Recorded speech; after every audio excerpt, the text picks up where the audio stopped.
Welcome students. আজ আমরা class 12-এর একটি পোয়েট্রি সেকেন্ড পোয়েম যেটা রয়েছে অ্যাসলিপ ইন দ্য ভ্যালি সেটা নিয়ে আলোচনা করব।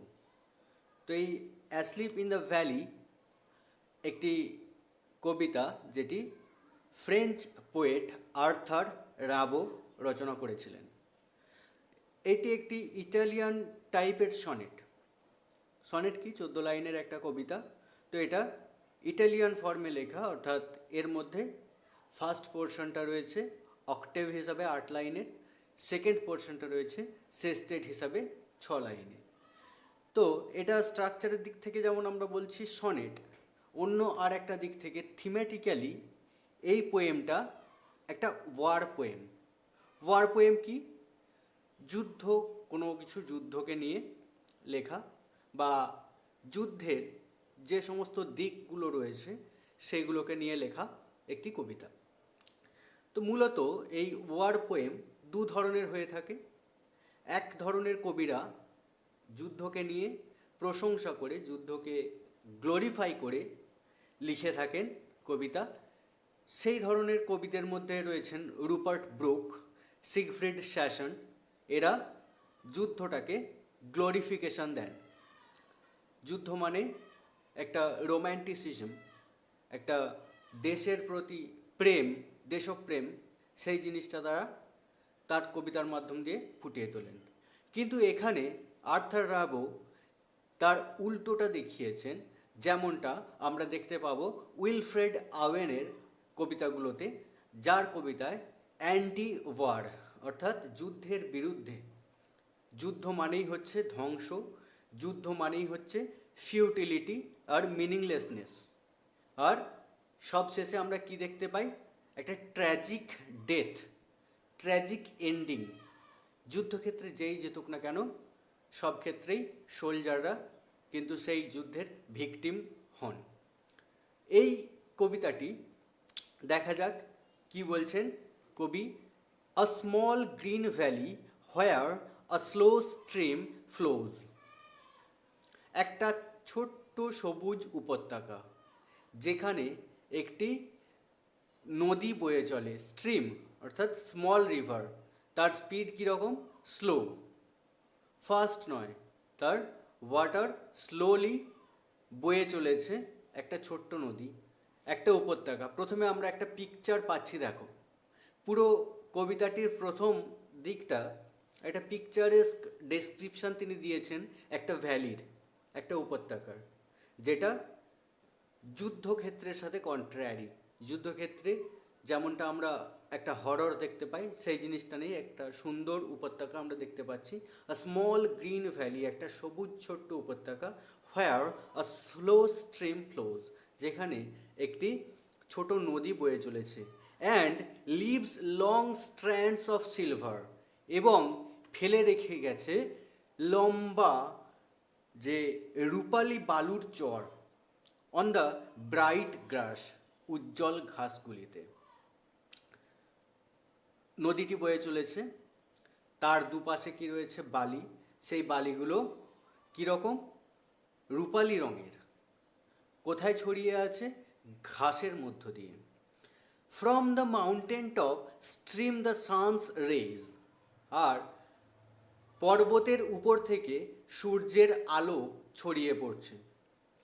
দে ফিল দ্য হলো ফুল অফ লাইট, তারা অর্থাৎ দ্য সানস রেজ ওই ফাঁকা জায়গাটাকে পূর্ণ করে তুলছে আলোতে, অর্থাৎ আলোয় আলোকিত করে তুলছে সূর্যের রশ্মিগুলো। ফার্স্ট 4 লাইনসে আমরা কি দেখতে পেলাম? একটা picture, a picture of a valley, যেখানে ছোট্ট একটি নদী বয়ে চলেছে এবং দুপাশে রূপালি রঙের তার বালু চরগুলো ঘাসের উপর দিয়ে বিছিয়ে রয়েছে, এবং সেই জায়গাটাকে আলোকিত করে দিচ্ছে সূর্যের রশ্মিগুলো পর্বতের উপর থেকে এসে। ফার্স্ট 4 লাইনস গেল। সেকেন্ড 4 লাইনে আর একটা ডেসক্রিপশন পাবো, সেটা হচ্ছে দেখো আ শোল্ডার, একজন সৈনিকের। আ সোলজার ভেরি ইয়াং, একজন সৈনিক খুব অল্প বয়সী, একদম যুবক।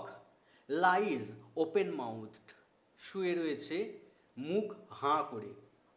আ pillow made of fern beneath his head, একটা বালিশ, কিসের বালিশ?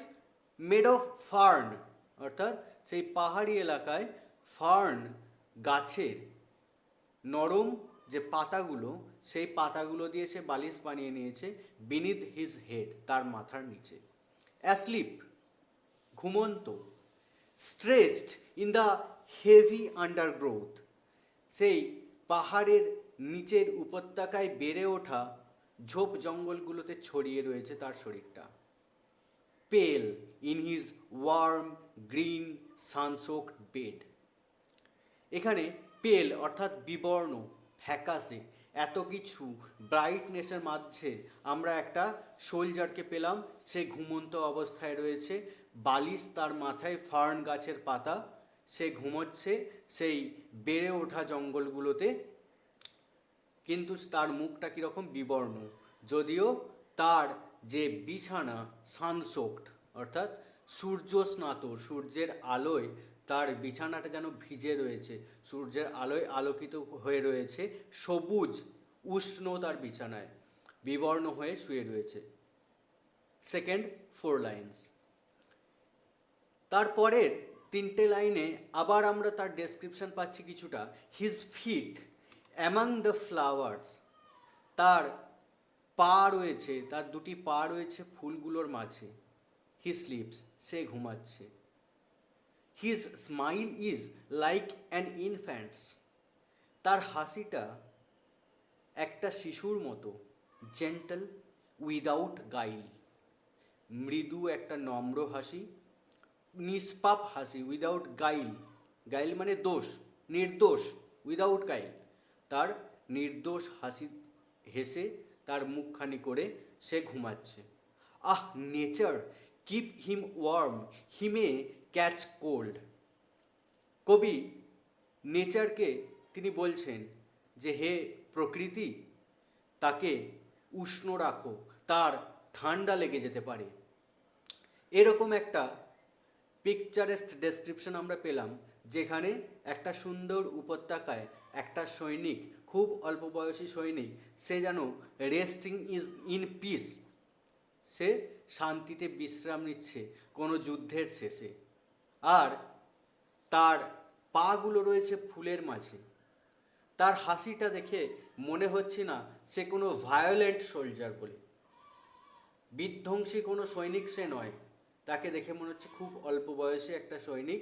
তাই কবি প্রকৃতিকে বলছেন তাকে যেন উষ্ণ রাখা হয় এই ঠান্ডা ওয়েদারে, তার হয়তো এই ফাঁকা জায়গায় শুয়ে থেকে ঠান্ডা লেগে যেতে পারে।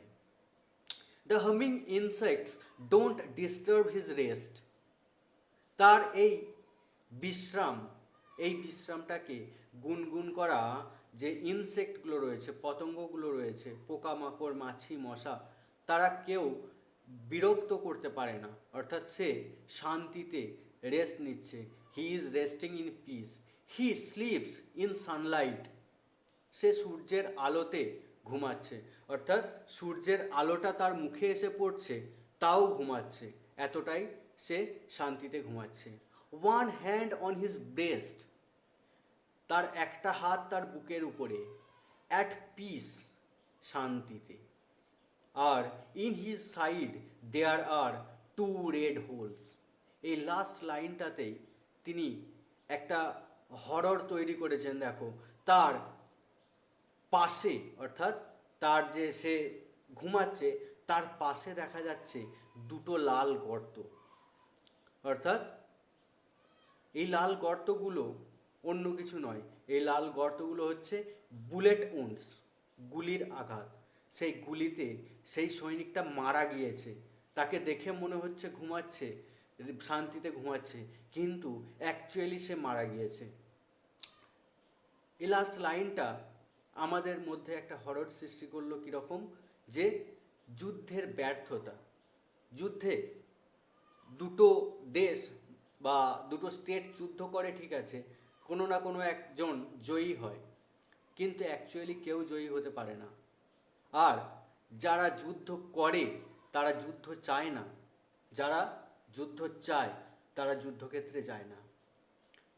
এটাই কবি বোঝাতে চেয়েছেন তার এই সনেটের মধ্য দিয়ে, যে যুদ্ধ মানে শুধুই ফিউটিলিটি, শুধুই ব্যর্থতা, যুদ্ধের কোনো মিনিং হয় না, যুদ্ধ মানেই হচ্ছে ট্র্যাজিক ডেথ।